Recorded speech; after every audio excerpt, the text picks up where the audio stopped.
हुए। कवि से किसको डर? कवित्री डॉक्टर अनामिका जैन अंबर को काव्य पाठ करने से रोका गया है। सोनपुर मेले में कवि सम्मेलन का आयोजन हुआ था, जिसमें डॉक्टर अनामिका जैन अंबर कविता पढ़ने वाली थीं, लेकिन पटना पहुंचने के बाद उन्हें सोनपुर जाने से रोक दिया गया। प्रशासन और सरकार के रवैये से जहां कवित्री नाराज हैं, वहीं इस मामले पर सियासत भी हो रही है। शासन को मना करना पड़ा कि अनामिका अंबर को मंच पर नहीं जाने दिया जाए। स्टार कवियत्री डॉक्टर अनामिका जैन अंबर को बिहार में कविता पाठ करने से रोक दिया गया। सोनपुर मेले में कवि सम्मेलन के आयोजन में शामिल होने डॉक्टर अंबिका जैन अंबर पटना पहुंची, लेकिन एयरपोर्ट पर भी प्रशासन की टीम ने उन्हें सोनपुर में आयोजित कार्यक्रम में जाने से रोक दिया। कल मैं पटना आ गई थी और कल सुबह पटना लैंड किया है और अब आज वापस जा रही हूँ। मुझे पटना में ही रोक दिया गया। प्रशासन ने मना कर दिया कि उनके पास ऊपर से आदेश आया था कि अनामिका अंबर को काव्य पाठ नहीं करने दिया जाएगा। दरअसल अनामिका अंबर ने कई कविताएं पढ़ी हैं जो बीजेपी के समर्थन में दिखती है। अभी बिहार में महागठबंधन की सरकार है और सोनपुर मेला सरकार का आयोजन है, लेकिन कवि सम्मेलन में बुलाकर कविता पढ़ने से रोकने पर एक कलाकार की पीड़ा स्वाभाविक है। मुझे बहुत दुख है कि बिहार सरकार को, प्रशासन को मना करना पड़ा कि अनामिका अंबर को मंच पर नहीं जाने दिया जाए। मुझे बड़ा दुख हुआ।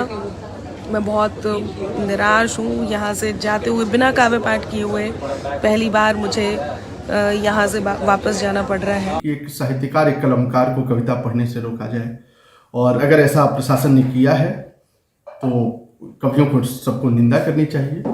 कलमकारों से आखिर ऐतराज कैसे हो सकता है? वहीं एक कवि को प्रस्तुति से रोके जाने पर बीजेपी सरकार पर हमलावर है। पार्टी नेताओं का कहना है कि जो राष्ट्रभक्ति की बात करता है वो महागठबंधन सरकार को पसंद नहीं। शर्म शर्म शर्म करे बिहार सरकार, जिन्होंने अनामिका जैन अंबर को बिहार के धरती से अपमानित करके यहाँ से रवाना किया। सोनपुर मेले में उनको काव्य पाठ करने के लिए बुलाया गया था, लेकिन उनको इसलिए रोक दिया गया, मंच पर नहीं चढ़ने दिया गया और पटना एयरपोर्ट से उनको वापस भेजा गया कि वो राष्ट्रभक्ति की कविता पढ़ती हैं। तो वहीं सत्ताधारी आरजेडी कांग्रेस के नेता पूरे मामले पर संभल कर बयान दे रहे हैं और मामले की जांच की बात कही जा रही है। अनामिका जी के द्वारा जो बातें कही गई हैं उसकी जांच बिहार सरकार करवा रही है, और इस मामले में उन्होंने भी स्वयं कहा है कि कोई बातें एक तरफा नहीं होती है।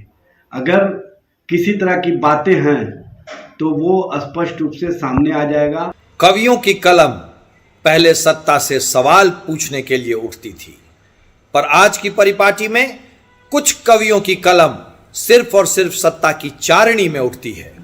बहरहाल अगर कवियत्री सही समय पे कविता पाठ के लिए पहुंच गई थी तो उन्हें अपना कविता पाठ करने देना चाहिए था। कवि सम्मेलन में आमंत्रित करने के बाद एक कवि को कविता पढ़ने से रोकने पर कई सवाल खड़े हो रहे हैं। न्यूज़ 18 भी सवाल पूछ रहा है कि आखिर क्यों रुका कवि सम्मेलन? अनामिका जैन की कविता पाठ से किसको ऐतराज? कवियों को बुलाकर क्यों किया गया अपमान? न्यूज़ 18 के लिए पटना से रजनीश कुमार और रवि एस नारायण की रिपोर्ट। चलिए, यही सवाल लेकर के हम पहुंच गए एडीएम साहब के पास। छपरा के एडीएम और सोनपुर मेला प्रबंधक गगन ने सफाई दी। उन्होंने कहा कि अनामिका जैन के साथ प्रशासन का कोई अनुबंध नहीं था, उन्हें नहीं बुलाया गया था और ऐसे में रोकने का सवाल कहां उठता है। लेकिन न्यूज़ 18 के पास वो आमंत्रण पत्र है, कार्ड है, जिसमें साफ तौर पर अनामिका जैन अंबर का नाम है। और ऐसे में सवाल है कि आखिर एडीएम ऐसा क्यों कह रहे हैं कि अनामिका जैन अंबर को कार्यक्रम में बुलाया ही नहीं गया था। और ये वो कार्ड है जिसमें हम आपको बता रहे हैं, हाईलाइट जो है उसमें अनामिका जैन अंबर का नाम लिखा है, उनकी तस्वीर छपी है। और ऐसे में यह आमंत्रण पत्र है जो इस बात को और भी पुख्ता करता है कि आमंत्रण तो था, अब एडीएम साहब क्यों कह रहे हैं इसका पता नहीं। जिला प्रशासन के साथ कोई अनुबंध नहीं था।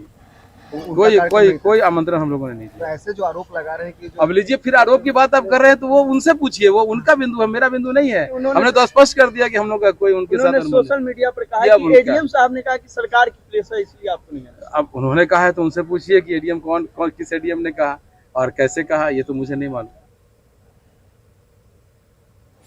तो आमंत्रण पत्र में अनामिका जैन नंबर का नाम है, जो हम बराबर दिखा रहे हैं न्यूज 18 के पास। ये आमंत्रण पत्र है। तस्वीरें भी आप देख पा रहे हैं कि सबसे बड़ी तस्वीर जो है अनामिका जैन अंबर की ही लगी है, लेकिन इसे नकार देना, ये कहना कि ऐसा तो कोई आमंत्रण पत्र नहीं था कि ना एडीएम साहब ने दिया, ये सब चीजें अब जब सबूत हाथ में है, जो चीजें आपको स्क्रीन पर दिख रही है, हाथ में लेकर के इसका फोटो खींच करके वीडियो बनाकर जब हम सामने ला करके आपको दिखा रहे हैं, तो इसमें कहीं कोई शक नहीं होना चाहिए। लेकिन हमारा सवाल बिल्कुल जायज है कि आखिर जो अनामिका कह रही हैं कि आखिर क्यों उन्हें पटना से लौटना पड़ा, क्यों आप कवि को रोक पा रहे हैं, कवि से डर क्यों रहे हैं, ये तमाम सवालों का जवाब देना चाहिए था। किसके आदेश पर? अनामिका जैन अंबर कह रही है कि पूछा गया उनकी तरफ से तो ये कहा गया कि ऊपर से आदेश आया। अब ऊपर वाला व्यक्ति कौन था, इसके बारे में कोई जानकारी नहीं मिल पाई है। अब ऊपर वाला कौन है जिसने एक मशहूर कवित्री को रोक दिया बिहार की राजधानी में ही कि आप यहीं से लौट जाइए और आपका कार्यक्रम नहीं होगा, और उन्हें लौटना पड़ा। और बड़े ही दुखी भाव से, बहुत ही निराश होकर अनामिका जैन अंबर ने एक वीडियो रिकॉर्ड किया और उसे सामने लाकर खड़ा। जरा एडीएम साहब को एक बार फिर से सुनिए। जिला प्रशासन के साथ कोई अनुबंध नहीं था, कोई आमंत्रण हम लोगों ने नहीं दिया। तो ऐसे जो आरोप लगा रहे हैं कि अब लीजिए, फिर आरोप की बात आप कर रहे हैं तो वो उनसे पूछिए, वो उनका बिंदु है, मेरा बिंदु नहीं है। हमने तो स्पष्ट कर दिया कि हम लोग का कोई उनके साथ सोशल मीडिया पर कहा कि एडीएम साहब ने कहा कि सरकार की प्रेस है इसलिए आपको नहीं है। अब उन्होंने कहा है तो उनसे पूछिए कि एडीएम कौन किस एडीएम ने कहा और कैसे कहा, ये तो मुझे नहीं मालूम। चलिए, इस पर सियासी जो लोग हैं, जो राजनीति करते हैं, उनकी तरफ से प्रतिक्रियाएं आनी शुरू हो गई हैं। कुछ लोग जो कि कवि को सुनने वाले लोग होते हैं, साहित्य को पहचानते हैं, सुनना चाहते हैं, उनका यह कहना है कि कवि तो कवि होता है। लेकिन इधर महुआ से आरजेडी के विधायक मुकेश रोशन, उन्होंने टिप्पणी सामने रखी है। वो हमेशा जो है सांप्रदायिकता के खिलाफ जो है कुछ बोलते रहते हैं, आप देखते ही हैं। जो भी भड़काऊ भाषण देगा, भड़काऊ बात कहेगा, तो वो सब बिहार में नहीं चलने वाला है। यहाँ जो है वो शांतिपूर्ण सद्भाव वाला राज्य है बिहार, और वहाँ पे जब भी वो आते हैं वो भाजपा के एजेंट के रूप में काम कर रहे हैं। तो ये सब नहीं चलेगा, बिहार है। तो स्टार कवित्री डॉक्टर अनामिका जैन अंबर को काव्य पाठ करने से रोक दिया गया। दरअसल सोनपुर मेले में कवि सम्मेलन का आयोजन था। यह पूरा मामला हम आपको बता रहे हैं कि क्या मामला है। सोनपुर मेला लगा हुआ है और कवि सम्मेलन का आयोजन वहां पर किया गया, जिसमें डॉक्टर अनामिका जैन अंबर को बुलाया गया था कविता पढ़ने के लिए। कविता पढ़ने वाली थी, लेकिन पटना जब वो पहुंची उसके बाद उन्हें सोनपुर जाने से रोक दिया गया कि आप नहीं जा सकती। दरअसल अनामिका अंबर ने कई कविताएं पढ़ी हैं जो बीजेपी के समर्थन में दिखती हैं। राष्ट्रवाद पर कई कविताएं उन्होंने पढ़ी हैं। कुछ लोगों का देखने का जो एंगल है सीधे बीजेपी पर चला जाता है। अभी बिहार में महागठबंधन की सरकार है और सोनपुर मेला सरकार का आयोजन है, लेकिन कवि सम्मेलन में बुलाकर कविता पढ़ने से रोकना कई सवाल खड़े कर रहा है कि भाई जब आपको बुलाना नहीं था तो आमंत्रण पत्र पर इतनी बड़ी तस्वीर क्यों लगवा दी आपने, नाम क्यों लिखा, और जब कवि जो कि मशहूर कवि है, जब वो आपकी राजधानी में आपके एयरपोर्ट पर उतरता है, आप उसे बताते कि नहीं अब आपको आगे नहीं जाना है, अब यहीं से लौट जाना है। तो ये एक सवाल है। खुद अनामिका जानना चाहती है, अनामिका को तो अभी तक किसी ने जवाब भी नहीं दिया, लेकिन अनामिका अंबर चाहती है कि उन्हें इसका माकूल जवाब दिया जाए। लेकिन यही सवाल लेकर जब हम उन प्रबंधक जो कमेटी के जो सदस्य हैं, अधिकारी हैं, जिनके ऊपर जिम्मेदारी थी, हम फिर से एक बार सुनाते हैं कि क्या कहा उन्होंने। कल मैं पटना आ गई थी और कल सुबह पटना लैंड किया है और अब आज वापस जा रही हूँ। मुझे पटना में ही रोक दिया गया। प्रशासन ने मना कर दिया कि आप काव्य पाठ नहीं। उनके पास ऊपर से आदेश आया था कि अनामिका अंबर को काव्य पाठ नहीं करने दिया जाएगा, और उसका कारण ये है कि अब कारण तो खैर उन्हीं को पता होंगे। और अनामिका अंबर हमारे साथ सीधे जुड़ चुकी हैं। अनामिका जी, बहुत बहुत स्वागत है। बिहार झारखंड का दमदार चैनल, एक दमदार मंच जिस पर आप इस वक्त उपस्थित हैं, और हम शुरू करते हैं स्वागत के साथ कि जहां ना जाए रवि वहां जाए कवि, लेकिन इस कवि को पटना से ही लौटना पड़ा। हमें जरा बताइए कि क्या हुआ था। सबसे पहले तो हम स्वागत कर रहे हैं आपका और हम उस पूरे वाक्य को जानना चाहते हैं। आपकी बात से ही शुरू करते हैं। जहां ना पहुंचे रवि वहां ना पहुंचे कवि तो मुझे पहुंचने नहीं दिया गया। और घटना तो खैर सुबह से आप लोग सुन भी रहे होंगे और लोगों तक पहुंचा भी है जी। और लाइव में भी मैंने बताया, फिर भी मैं बता देती हूँ कि 1.5 महीने पहले इस कार्यक्रम के लिए मुझे आमंत्रण आता है सोनपुर मेला, जो एक ऐतिहासिक कार्यक्रम होता है। और ये ऐतिहासिक कार्यक्रम है, बिहार की धरती पर होता है, दिनकर जी की धरती पर होता है। और पटना पहुंचने के बाद 25 नवंबर के लिए मुझे इनविटेशन था जी। और मैं जैसे ही पटना पहुंची तो वहां पर मुझे पटना पहुंचने के बाद ये कह दिया जाता है कि आपको सोनपुर नहीं आना है और हम थोड़ी देर में बताते हैं क्या कंडीशन है, अभी आप रुकिए यहीं पे। तो अमूमन क्या होता है कि जब किसी बड़े शहर के पास हम लैंड करते हैं, उसके आसपास यदि कोई कार्यक्रम होता है तो बड़े शहर में ही रोकने की व्यवस्था हो जाती है। हाँ। और फिर कार्यक्रम के समय तक हमें वहां पर हम पहुंच जाते हैं।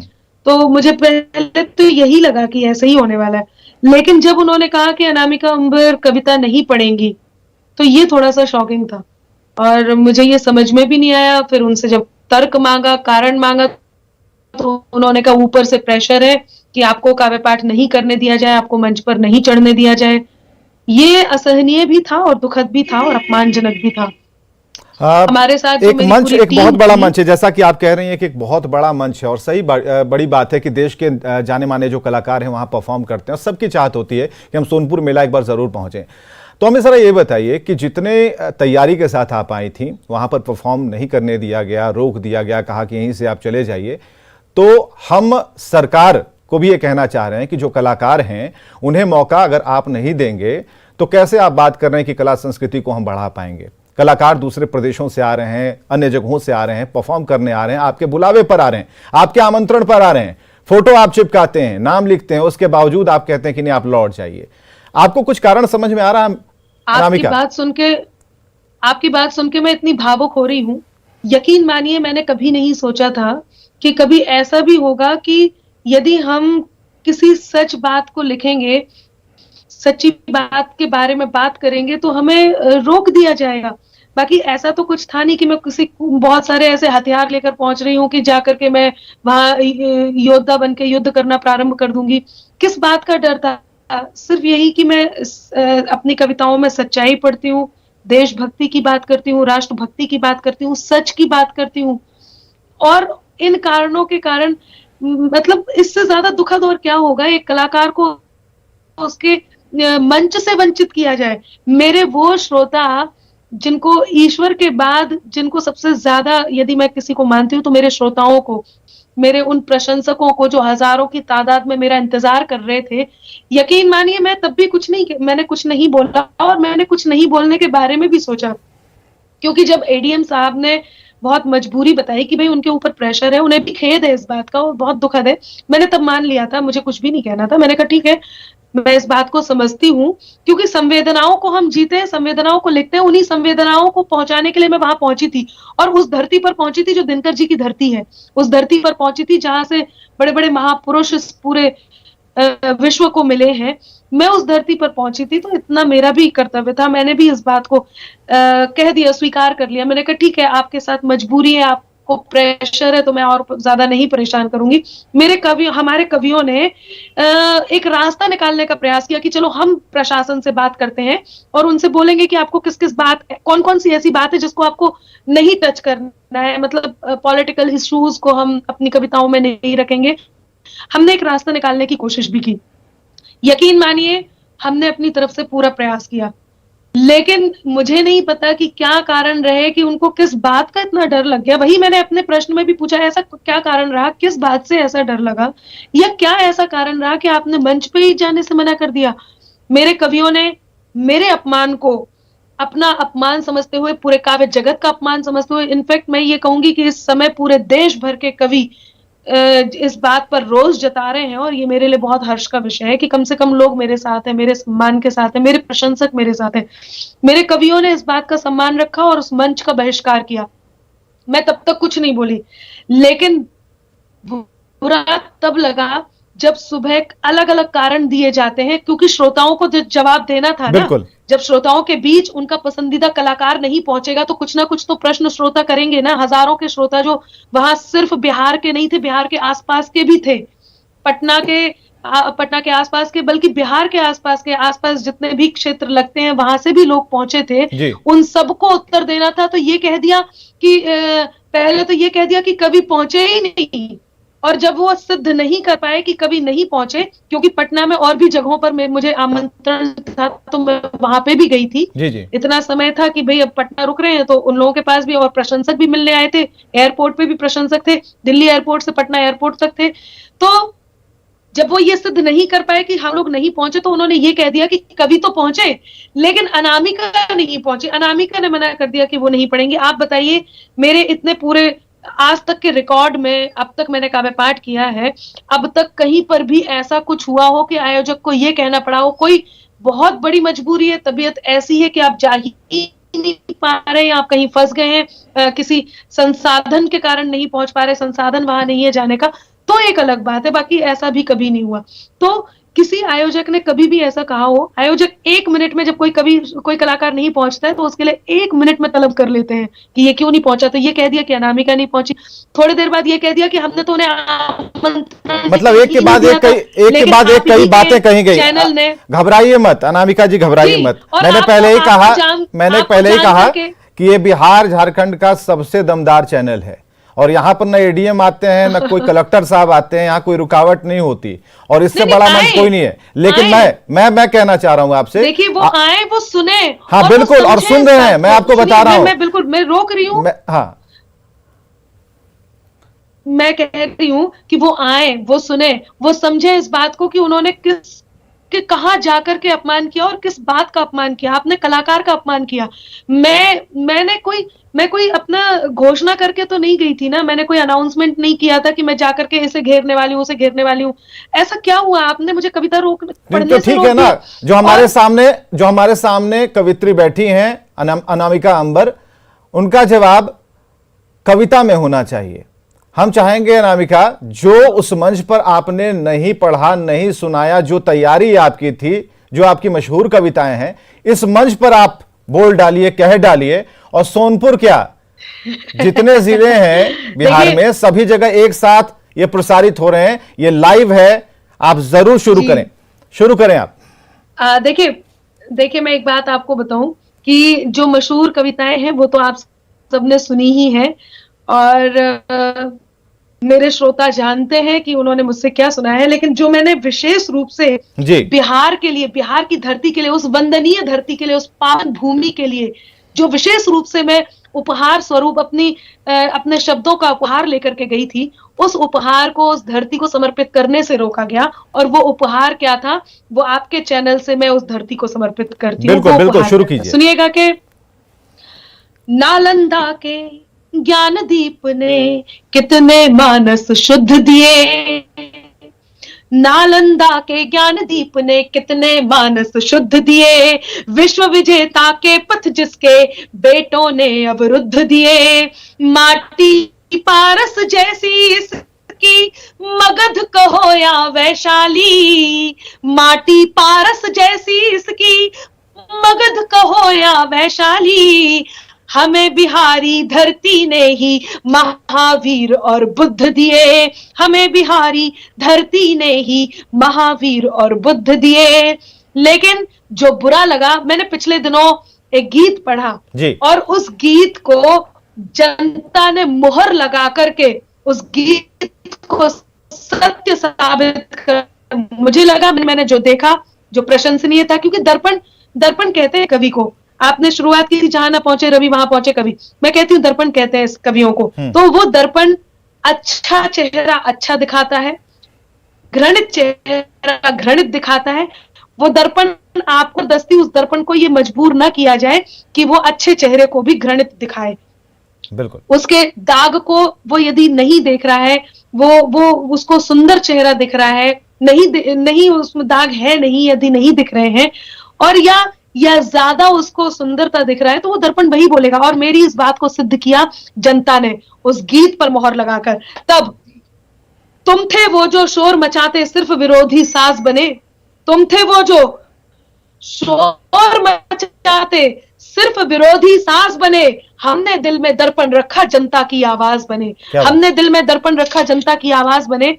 और ये बात सत्य है, मोहर भी जनता ने लगाई। लेकिन एक बात मैं जरूर कह देना चाहती हूं जी कि मिटाकर मुझको रख देने की हसरत को भी देखूंगी, खुदा खुद को जो समझे उनकी ताकत को भी देखूंगी। मुकद्दर को मेरे तय करने वालों आज ये सुन लो, मुकद्दर को मेरे तय करने वालों आज ये सुन लो, मोहब्बत को भी देखूंगी मैं नफरत को भी देखूंगी। क्या बात है, मोहब्बत को भी देखूंगी मैं नफरत को भी देखूंगी।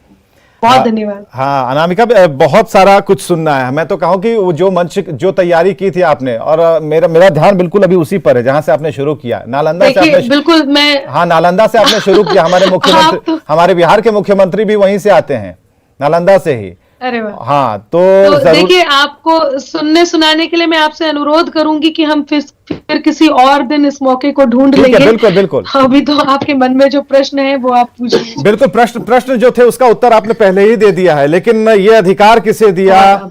ये जिस तरीके से कलाकारों का जो आप मर्दन कर रहे हैं, जिस तरीके से उन्हें भुला करके लौटा दे रहे हैं, ये नहीं करना चाहिए। कुछ और कहना चाहिएगा? अपने मन की बात जरूर कहिए, ये मंच आपके लिए खुला है। मैं मन की बात ये कहती हूँ कि जिन्होंने ये टैग लगा दिया है, जिन्होंने ये आरोप लगा के रख दिया है कि हम इस तरह की बात करते हैं, मैं आपसे पूछती हूँ, आप यदि बाहर निकलते हैं, आप जनता से सवाल करते हैं, आपको जो मिलता है, आप किसी दुकान में जाते हैं उससे भी सवाल करते हैं, आप हर, तो क्या वो व्यक्ति वो अपने प्रोफेशन में कुछ भी है, लेकिन जब आप उस किसी राजनीतिक मुद्दे पर सवाल करते हैं तो वो राजनीतिक मुद्दे पर उत्तर देता है। आप किसी सामाजिक मुद्दे पर सवाल करते हैं तो पर जवाब देता है। यदि वो डॉक्टर है तो वो डॉक्टरी भाषा में देगा, पुलिस है तो पुलिस की भाषा में देगा, दुकानदार है, बिजनेसमैन है तो वो अपनी भाषा में जवाब देगा। जब आप किसी विशेष मुद्दे पर बात करते हैं तो वो कॉलेज का स्टूडेंट है तो वो कॉलेज की भाषा में जवाब देगा। आप यदि किसी कवि से राजनीतिक विषय पर बात करेंगे तो कविताओं में वो राजनीतिक बात पर उत्तर जरूर देगा, और खास तौर से वो कवि जो इसको महसूस करता होगा, जिन्हें पल्ला झाड़ना है वो एक भाई क्यों नहीं बोलेगा? अनामिका बिल्कुल आपका कहना सही है, क्यों नहीं बोलेगा भाई? क्या कवि है तो उसके माथे पर, वो भी तो आम नागरिक है, ठीक है, उसका एक दर्शन है भाई, उसने अपने जीवन को कवि के तौर पर अपने आप सामने वोट देती हूँ। हाँ, मैं वोट देती हूँ। हाँ, सरकार की किसी भी गतिविधि का प्रभाव हम पर भी पड़ता है, हम कोई अलग से नहीं आए हैं। तो पहली बात तो मैं ये कहना चाहूंगी कि आप ये तय नहीं कर सकते कि मुझे क्या कहना चाहिए, क्या नहीं कहना चाहिए। यदि आप सुन सकते हैं तो सामने बैठ करके सुनिए, और यदि नहीं सुन सकते हैं तो कम से कम आप बुलाकर के अपमान। चलिए, बहुत बड़ी बात अनामिका ने कह दी। बहुत बहुत शुक्रिया अनामिका, हमसे जुड़ने के लिए, ढेर सारी बात करने के लिए, कविता सुनाने के लिए। आपका हम सम्मान करते हैं और चाहते हैं कि आप बिहार में फिर से आएं, और इतने सारे श्रोता हैं आपको बैठने के लिए, और ये मंच तो है ही आपका। आप यहां पर जितनी कविताएं सुनाना चाहती हैं सुना सकती हैं। बहुत बहुत शुक्रिया। खबरें लगातार जारी हैं।